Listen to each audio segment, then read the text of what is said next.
Hi to everyone, मैं हूं मोहम्मद उमर फारूक। आप सभी स्टूडेंट्स का एकेडेमिया क्लासेस में स्वागत है। आज के इस सेशन में हम मौर्य साम्राज्य से संबंधित प्रश्नों को हल करेंगे। तो आइए बगैर किसी देरी के हम फर्स्ट क्वेश्चन की ओर चलते हैं। फर्स्ट क्वेश्चन, चंद्रगुप्त मौर्य किस सन में पैदा हुए थे? चंद्रगुप्त मौर्य 340 ईसा पूर्व में पैदा हुए थे। तो आइए चंद्रगुप्त मौर्य से जुड़े दूसरे फैक्ट्स को भी कवर करते हैं। चंद्रगुप्त मौर्य, इसका टाइम पीरियड देखते हैं। तो टाइम पीरियड होगा, टाइम पीरियड कितना है? 322 ईसा पूर्व से 322 ईसा पूर्व से 298 ईसा ईसा पूर्व। इसका जन्म इसका जन्म होता है, या इनका जन्म होता है 340 ईसा पूर्व में। मृत्यु मृत्यु कब होती है इनकी? मृत्यु होती है 298 ईसा पूर्व में। कहाँ पे होती है मृत्यु? श्रवण बेल गोला। श्रवण बेलगोला जो कि कहाँ पे स्थित है? कर्नाटक में। कर्नाटक में श्रवण बेलगोला जो कर्नाटक में स्थित है, इनके यहाँ इनकी मृत्यु हो जाती है। ये उपवास करके, यानी कि उपवास करते हैं, उसके पश्चात इनकी मृत्यु होती है।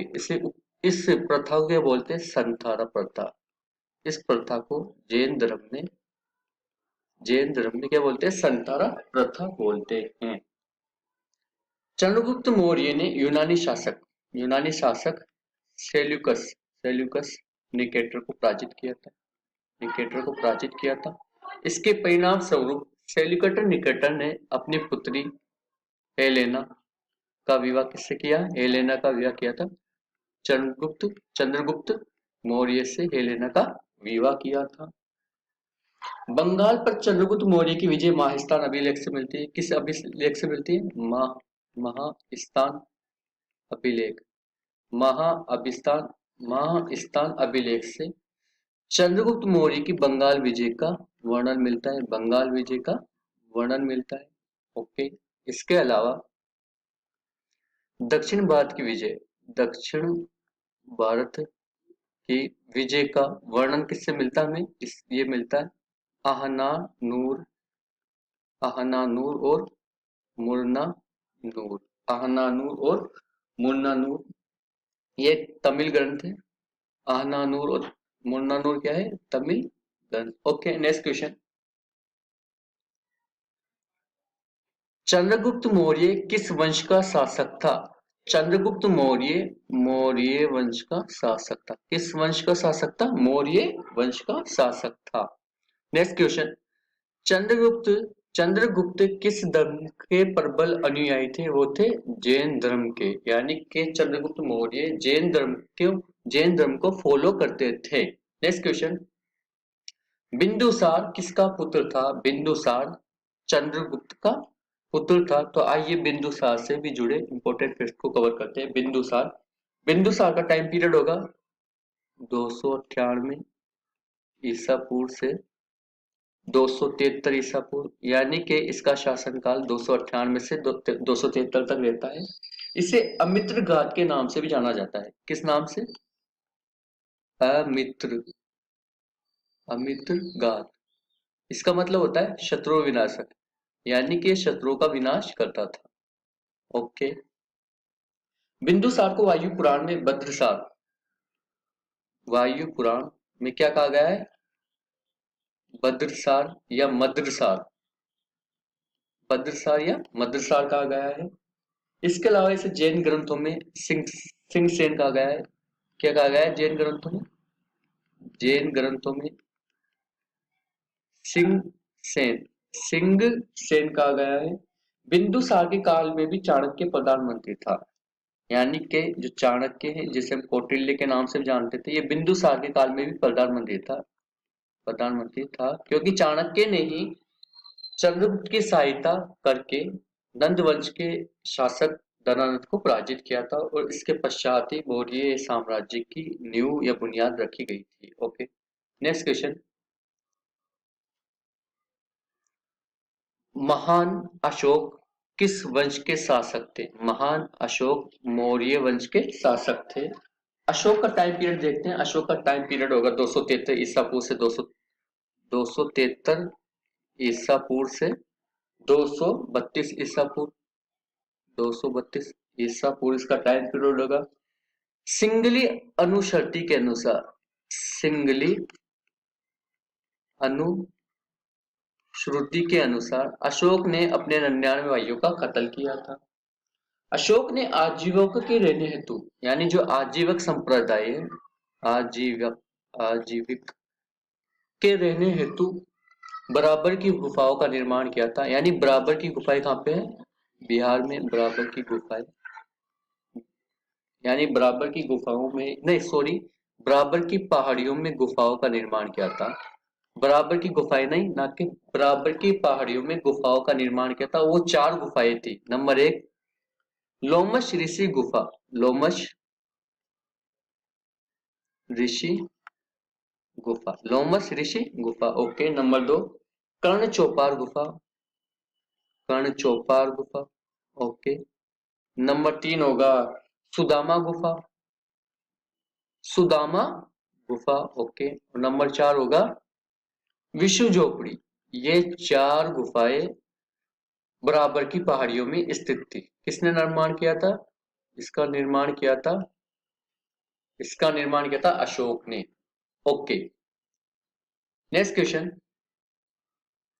कलिंग का युद्ध किस वर्ष लड़ा गया था? कलिंग का युद्ध लड़ा गया था 261 ईसा पूर्व में। कलिंग का युद्ध कब लड़ा गया था? 261 ईसा पूर्व में। ये अशोक ने अपने राज्याभिषेक के 8वें वर्ष, राज्याभिषेक के कौन से वर्ष? 8वें वर्ष। अपने राज्याभिषेक के 8वें वर्ष में लगभग 261 ईसा पूर्व में, यानी 261 ईसा पूर्व में कलिंग पर आक्रमण किया और कलिंग की राजधानी तोसली पर अधिकार कर लिया। कलिंग की राजधानी क्या थी? तोसली, तोसली पर अधिकार कर लिया। कलिंग के युद्ध का वर्णन हमें 13वें शिलालेख में मिलता है। कौन सा शिलालेख? 13वें शिलालेख, 13वें शिलालेख में इसका वर्णन मिलता है। इस युद्ध के परिणाम स्वरूप उसने युद्ध की नीति को त्याग दिया, यानी कि अशोक ने जैसे ही कलिंग पर आक्रमण किया उसके पश्चात उसको पछतावा हुआ कि मैंने गलत किया, और इसके बाद उसने युद्ध की नीति को त्याग दिया। ओके, नेक्स्ट क्वेश्चन, अर्थशास्त्र किसने लिखी थी? अर्थशास्त्र लिखी थी चाणक्य ने। चाणक्य ने अर्थशास्त्र लिखी थी। चाणक्य का असल नाम क्या था? यानी कि चाणक्य का नाम था, बचपन का नाम देखते पहले हम, बचपन का नाम, बचपन का नाम था विष्णुगुप्त। क्या नाम था? विष्णुगुप्त। पिता का नाम क्या था? पिता का नाम था चाणक्य, ओके। मूल नाम क्या था इनका? मूल नाम था अजय, अजय, मूल नाम इनका अजय था। ये कौन सी जगह के थे? ये थे तक्षशिला के, तक्षशिला के ब्राह्मण थे, या इनका निवास स्थान तक्षशिला था और ये ब्राह्मण थे। पत्नी का नाम था यशोमती, यशोमती। इनकी पत्नी का नाम यशोमती था। पिता का नाम चाणक्य था। इनके बचपन का नाम विष्णुगुप्त था। इन्हें कौटिल्य नाम से जाने जाते थे, ये चाणक्य के नाम से जाने जाते थे। नेक्स्ट क्वेश्चन, चाणक्य को किस नाम से जाना जाता था? चाणक्य को कौटिल्य नाम से भी जाना जाता था। ओके, नेक्स्ट क्वेश्चन, चट्टानों को काटकर बनाई गई सबसे पुरानी वास्तुकला किस राज्य में पाई जाती थी? यानी कि चट्टानों को काटकर जो वास्तुकला बनाई गई थी सबसे ज्यादा, वो बनाई गई थी बिहार में। ओके, नेक्स्ट क्वेश्चन, सांची में स्थित बौद्ध स्मारकों का निर्माण किसने करवाया था? ये किसने किया था? वो किया था मौर्य राजवंशों ने। ओके, नेक्स्ट क्वेश्चन, सांची के बौद्ध स्मारक किस राज्य में स्थित है? वह मध्य प्रदेश राज्य में स्थित है। नेक्स्ट क्वेश्चन, कलिंग, दौली, बाबरू, जोगढ़ में से अशोक के किस अभिलेख में बौद्ध ग्रंथों का उल्लेख किया गया? वो किया गया है बाबरू में। बाबरू में, बाबरू कहाँ पे है? यह है राजस्थान में। बाबरू के जो अभिलेख है वो राजस्थान में। राजस्थान किस जगह? जयपुर, राजस्थान। राजस्थान में जयपुर, जिसे विराट नगर के नाम से जाना जाता था, विराट नगर, मत्स्य जनपद की राजधानी थी। मत्स्य महाजनपद की राजधानी थी। Okay, next question. सम्राट अशोक के समकालीन श्रीलंका के शासक कौन थे? वो थे तिस। यानी कि अशोक जिस वक्त हिंदुस्तान की शासन व्यवस्था में था, उस वक्त श्रीलंका में तिस नामक व्यक्ति राजा हुआ करता था। Next question. मौर्य काल में भूमि, खान, चरागाह, वाणिज्य में से किसके विषय पर सिर्फ राज्य का ही अधिकार था? वो था खान का। यानी खान पर सिर्फ राज्य का अधिकार हुआ करता है। Next question. कौटिल्य प्रधानमंत्री थे। कौटिल्य चंद्रगुप्त मौर्य के प्रधानमंत्री थे। इसके अलावा कौटिल्य बिंदुसार के वक्त भी प्रधानमंत्री रह चुके हैं। Okay, next question. मौर्य वंश के सबसे प्रसिद्ध शासक कौन थे? वो थे अशोक। Next question. अशोक के अधिकांश अभिलेख किस भाषा व लिपि में है? वो है प्राकृत भाषा में और ब्राह्मी लिपि में। यानी अशोक के अधिकांश अभिलेख प्राकृत भाषा और ब्राह्मी लिपि में लिपिबद्ध किए गए हैं। Next question. चाणक्य के बचपन का नाम क्या था? वो था Vishnugupta. Vishnugupta. Okay, next question. अर्थशास्त्र किस विषय पर लिखी गई पुस्तक है? अर्थशास्त्र राजनीति पर लिखी गई पुस्तक है। यानी कि कौटिल्य ने अर्थशास्त्र में जो सबसे ज्यादा ध्यान दिया वो राजनीति पे दिया। Okay, next question. विश्व के इतिहास में एकमात्र राजा कौन था जिसने कलिंग युद्ध जीतने के बाद विजय त्याग दी थी? अशोक था वो। Next question. अशोक की प्रशासनिक नीति में बाहरी परिवर्तन किस घटना से आया? वो आया था कलिंग युद्ध। यानी कि कलिंग युद्ध उसने किया था 261 ईसा पूर्व में। इस युद्ध में कई लाख लोग मारे गए थे। इसके बाद उसका जो हृदय परिवर्तन हो गया, उसके बाद उसने इरादा किया कि अब मुझे जो भी विस्तार करना अपने साम्राज्य का, वो युद्ध से नहीं करना है। Okay, next question. वह कौन सा शासक है जिसका नाम देवानाम प्रियदर्शी था? वो था अशोक। अशोक महान का नाम क्या था? Devanam Priyadarshi. Devanam Priyadarshi. Okay, next question. Ashok पर कलिंग युद्ध का प्रभाव कहाँ दिखाई देता है? वो दिखाई देता है 13वें शिलालेख। अगर हम 13वें शिलालेख का अध्ययन करते हैं तो हमें कलिंग युद्ध के बारे में पता चलता है। Okay, next question. Chandragupta Maurya के दरबार में भेजा गया यूनानी राजदूत था। वो था मेगस्थनीज। सॉरी, हम लिखना भूल गए। ओके, लेकिन लिख लीजिए आप Megasthenes. Okay, next question. Maurya दरबार में ग्रीस के राजदूत का क्या नाम था? वो था मेगस्थनीज। यानी कि मेगस्थनीज को दो तरीके से पूछा जा सकता है, यूनानी राजदूत कौन था, ग्रीस राजदूत कौन था। यानी कि यूनान को ग्रीस के नाम से जाना जाता है, वो जाना जाते हैं। Okay, next question. सारनाथ स्तंभ का चक्र किसे इंगित करता है? सारनाथ स्तंभ का चक्र प्रगति को इंगित करता है। ओके, सारनाथ स्तंभ के ऊपर रखे हुए शेर जिन्हें हम अपने नोटों पर देखते हैं, नोटों पर देखते हैं, वास्तविकता में किस पदार्थ पर नक्काशित है? वह है पत्थर पर। Okay, next question. मौर्य वंश के ऐसे कौन से शासक थे जिन्होंने अभिलेखों द्वारा जनता तक अपने संदेश पहुंचाने का प्रयास किया था? वो किया था अशोक ने।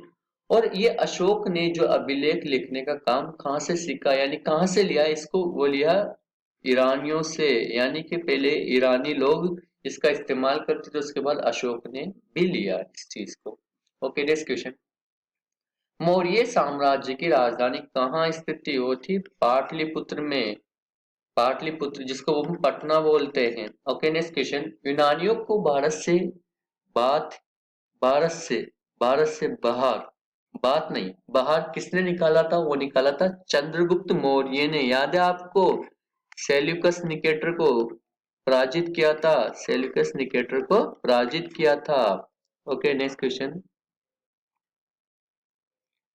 चंद्रगुप्त मौर्य ने अपने अंतिम दिन कहाँ गुजारे थे? कहाँ गुजारे थे? श्रवण बेलगोला। कहाँ पे है? कर्नाटक। इसके अलावा श्रवण बेलगोला में जैन धर्म का एक पर्व होता है, क्या नाम है उसका? वो 12 वर्ष में होता है, वो है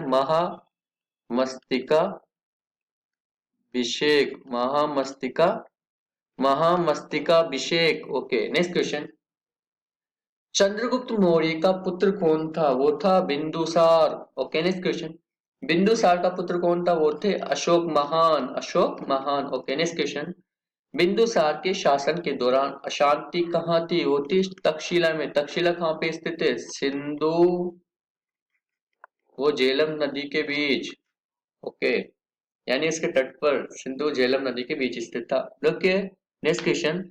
अशोक के अधीन मौर्य राजतंत्र का सबसे सही वर्णन क्या होगा? प्रबुद्ध स्वेच्छाचारी शासन। यानी उसके अगर राज व्यवस्था का अध्ययन करते हैं तो हमें इसका परिणाम ये मिलता है, यानी उसकी विशेषता मिलती है कि वो प्रबुद्ध स्वेच्छाचारी शासन था। Okay, next question. इंडिका किसने लिखी? इंडिका मेगास्थनीज ने लिखा, जो कि गिरीश राजदूत था। गिरीश राजदूत किसका था? वो सेल्यूकस निकेटर का, जो कि चंद्रगुप्त मौर्य के राज दरबार में रहता था। मेगास्थनीज ने इंडिका में पाटलिपुत्र का वर्णन किया। पाटलिपुत्र का वर्णन किया। Okay, next question. अशोक ने किस बौद्ध साधु से प्रभावित होकर बौद्ध धर्म अपनाया? वो है उपगुप्त। किससे? उपगुप्त से। Okay, next question.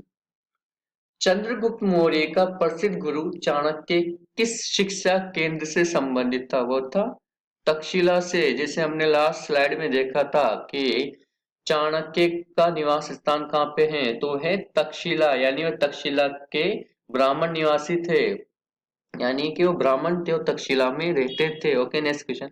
अशोक के शिलालेख किस लिपि में लिखे हुए हैं? किस लिपि में लिखे हुए हैं? वो लिखे हुए हैं ब्राह्मी लिपि में। ब्राह्मी लिपि में और प्राकृत प्राकृत भाषा में। अशोक के शिलालेख ब्राह्मी लिपि और प्राकृत भाषा में लिखे हुए हैं। Okay, next question. सर्वप्रथम किसने पहली बार अशोक के शिलालेख पढ़े थे? वो पढ़े थे जेम्स प्रिसेप ने। Okay, next question. किस प्रसिद्ध शासक को शिलालेख का जनक कहा जाता है? वो है अशोक। अशोक को शिलालेख का जनक कहा जाता है। Okay, next question. मौर्य वंश के शासन के दौरान स्थानिक कौन थे? वो थे जिला प्रशासक, यानी डिस्ट्रिक्ट एडमिनिस्ट्रेटिव, जो जिले के प्रशासन को संभालते थे। Okay, next question. मौर्य वंश के तत्काल बाद किस वंश ने आकर मगध राज्य पर शासन किया? किसने किया है? शुंग ने। शुंग, यानी मौर्य वंश के आखिरी शासक कौन थे? बृहद्रथ। बृहद्रथ। उसके मंत्री मंत्री पुष्यमित्र। पुष्यमित्र शुंगा ने बृहद्रथ की हत्या की और शुंगा या शुंग वंश की स्थापना या नींव रखी। Okay, next question. मौर्य वंश का अंतिम शासक कौन था? वो था बृहद्रथ।